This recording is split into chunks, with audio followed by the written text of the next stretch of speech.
Alors, le franc CFA, c'est la monnaie d'un tiers des pays d'Afrique subsaharienne. Elle permet de relier deux marchés communs, l'un qui est en Afrique de l'Ouest et l'autre qui est en Afrique centrale. Pourquoi c'est important? Parce que certains, en France et en Afrique, considèrent que c'est une monnaie coloniale, que c'est la preuve de la continuation de la colonisation depuis les années 60. Mais pour d'autres, c'est une condition de la stabilité monétaire des pays africains, et donc c'est une condition pour qu'ils puissent se reconstruire et se développer économiquement.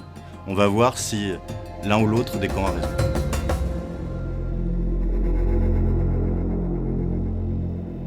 Le franc CFA n'est pas la cause du retard de l'Afrique. C'est plutôt la conséquence du retard de l'Afrique. Si les 15 pays africains qui sont dans le franc CFA étaient des pays développés, étaient des pays riches, ils n'auraient pas besoin qu'on leur garantisse leur monnaie. Alors, il y a un mécanisme dans le franc CFA qui est le suivant. Les pays de la zone franc déposent une partie de leurs réserves en garantie auprès de la Banque de France. Et lorsqu'ils sont trop en déficit, pour que la monnaie ne bouge pas, eh bien c'est la France qui va placer les devises nécessaires pour rétablir l'équilibre. Lorsqu'il y a des déficits trop profonds, eh bien la France les comble.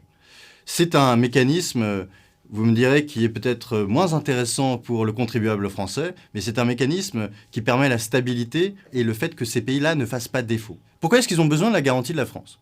Eh bien, sans garantie française, leurs finances publiques, qui est due au niveau de leur économie, ne suffirait pas à avoir une monnaie stable et convertible dans une monnaie de référence internationale, l'euro. Eh bien, la garantie de la France, c'est-à-dire le fait que la valeur de cette monnaie soit adossée au trésor français et non pas au trésor africain, eh bien, cet adossement, cette garantie, leur permet d'avoir une monnaie qui est convertible en euros et dont les transferts sont libres. C'est-à-dire qu'ils ont une monnaie qui est crédible de l'extérieur. Cette convertibilité, elle leur permet d'avoir des investissements tout le temps, en réalité. C'est-à-dire qu'on peut investir dans une zone monétaire qui est stable et dont la monnaie est convertible. Ça va attirer, finalement, les financiers, ça va attirer les investissements et ça va permettre aussi une forme de développement. Et finalement aussi, il y a aussi quelque chose d'intéressant avec cette garantie française. C'est qu'elle résiste à tout. Vous avez une guerre civile, par exemple, dans un pays. Vous avez la guerre civile en Côte d'Ivoire comme il y a 10 ans. Normalement, quand un pays est en guerre civile, sa monnaie chute. Et ça provoque un désastre économique. Est-ce que le franc CFA a chuté pendant cette période? Pas du tout.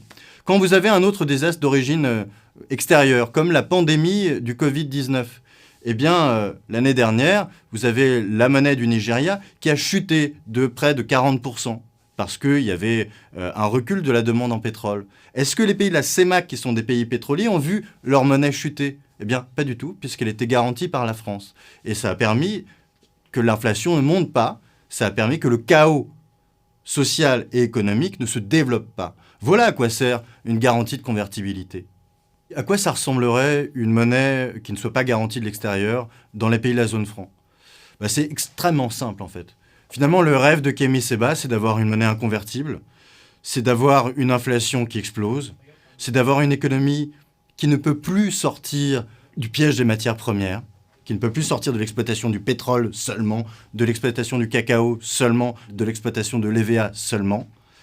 Finalement, ce serait une économie donc désindustrialisée, une économie de rente. Mais cette économie de rente, on l'a vu, elle ne permet pas de nourrir des populations qui sont en augmentation constante. Et finalement, puisque le dollar est la monnaie reine et que les fluctuations du dollar ont des impacts considérables sur le prix des matières premières, eh bien, la monnaie de Kémy Séba, ce serait une monnaie matière première. Ce serait une monnaie qui monte et qui descend en permanence et qui est dollarisée. Donc finalement, la monnaie de Kémy Séba, c'est le dollar. La monnaie de l'anti-impérialiste, c'est la monnaie de l'impérialisme. C'est un peu ironique, mais je pense qu'il fallait aller jusqu'au bout de l'argumentation pour comprendre que ce qu'il veut, c'est un recul en fait. C'est pas une avancée. Le plus grand inconvénient du franc CFA, c'est son plus grand atout. C'est un peu la double face du franc CFA. Par sa stabilité, eh bien, le franc CFA, finalement, parfois, conduit à des comportements un peu irresponsables. Puisque cette stabilité n'est pas héritée de la qualité du développement économique des pays africains, mais de la qualité du développement économique de la France, qui est garante de cette monnaie, eh bien, certains pays africains, certains dirigeants, n'utilisent pas cette monnaie pour transformer leurs économies, ce qui serait vraiment son utilité. Ils l'utilisent donc plutôt pour importer massivement. On a une monnaie stable, une monnaie crédible, elle nous permet d'importer massivement de l'étranger, notamment depuis la Chine, depuis les années 2000, et donc finalement de se désindustrialiser et de renforcer le sous-développement qu'on a chez soi.